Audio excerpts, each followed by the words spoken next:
नमस्ते दोस्तों, मैं दीपक शर्मा और नए साल की आप सबको शुभकामनाएं। और आज हम बात करेंगे कुछ थैंक यू की। जी हाँ, भगवान ने जो आपको दिया है उसके लिए आप कैसे शुक्रिया अदा कर सकते हैं और आप कैसे अपने जीवन को खुशहाल बना सकते हैं। बेसिकली आपका जो पिछला साल जिन भी चैलेंजेस से गुजरा है, मुझे पता है कि बहुत बड़े चैलेंजेस पिछली बार आए होंगे, फाइनेंशियली भी आए होंगे, सोशली भी आए होंगे। और देखिए 2020 जा चुका है, ओके। इसके ऊपर हम ज़्यादा बात नहीं कर सकते, लेकिन इसके ऊपर हम वो चीज़ें देख सकते हैं जो भगवान ने आपको दी, जो भगवान ने आपको पहले कभी नहीं दी थी, लेकिन 2020 में भगवान ने आपको दिया और उसको आपने एंजॉय भी किया। लेकिन हो सकता है प्रायोरिटीज की वजह से, हो सकता है आप उनको भूल गए हो। जैसे हो सकता है पैसे को आपने प्रायोरिटी दी, लेकिन आपने ये नहीं सोचा कि मैं अपनी फैमिली के साथ हूँ और सेफ हूँ। उसके लिए आप भगवान को थैंक यू बोल सकते थे, ठीक है। आपने अपने बिजनेस को प्रायोरिटी दी, लेकिन आपने ये नहीं सोचा कि मैं जिंदा हूँ, मैं फिट हूँ, मैं अपने परिवार के साथ हूँ।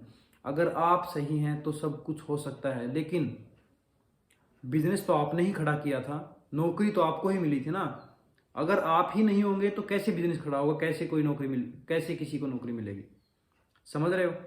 यानी सबसे मेन जो पॉइंट है वो ये है कि 2020 में आपने सरवाइव किया। इसके लिए आप भगवान का थैंक यू बोल के खुद की कमर थपथपा सकते हैं कि यस आई डिड दैट।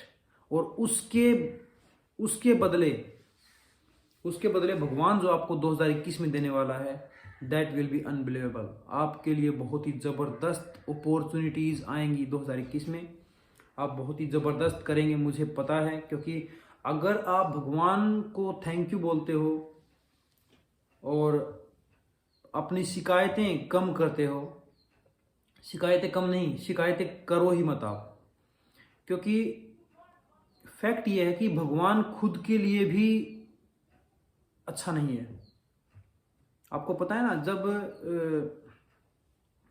हम रामायण के बारे में जिक्र करते हैं या महाभारत के बारे में जिक्र करते हैं, जहाँ पे भगवान ने खुद अवतार लेके अपने कर्मों को किया है, तो वहाँ पे आपने देखा होगा भगवान रोए भी हैं, भगवान ने खुद को तकलीफें भी दी हैं।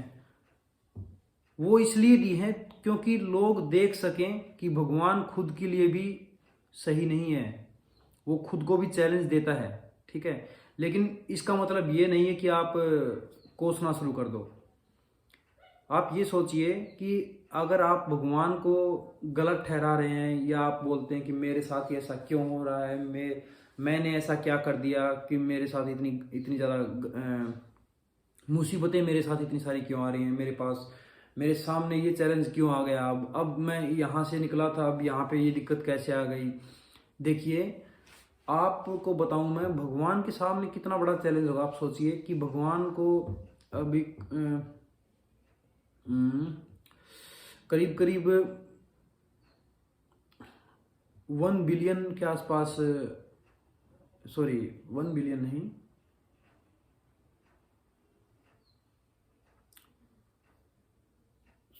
100 crore is equal to 1 billion.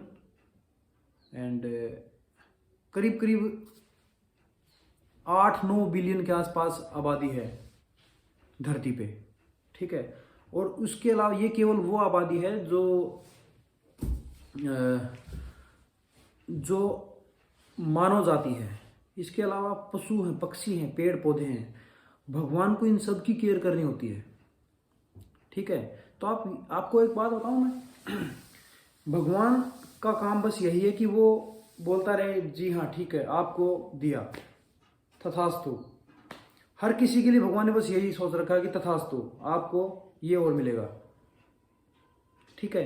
अगर आप शिकायतें करते हो, भगवान आज तो ये गड़बड़ हो गई, आज मेरे को ये नुकसान हो गया, भगवान मैं तो कंगाल हूँ, भगवान मैं तो गरीब हूँ, मैं तो, आप ये बातें अगर खुद को बोलते रहते हो, मैं तो बीमार हूँ, मैं तो बेचारा हूँ, मैं तो, मतलब अगर आप ये बातें खुद को बोलते रहते हो तो भगवान का काम यही है कि हाँ आपको और मिलेगा।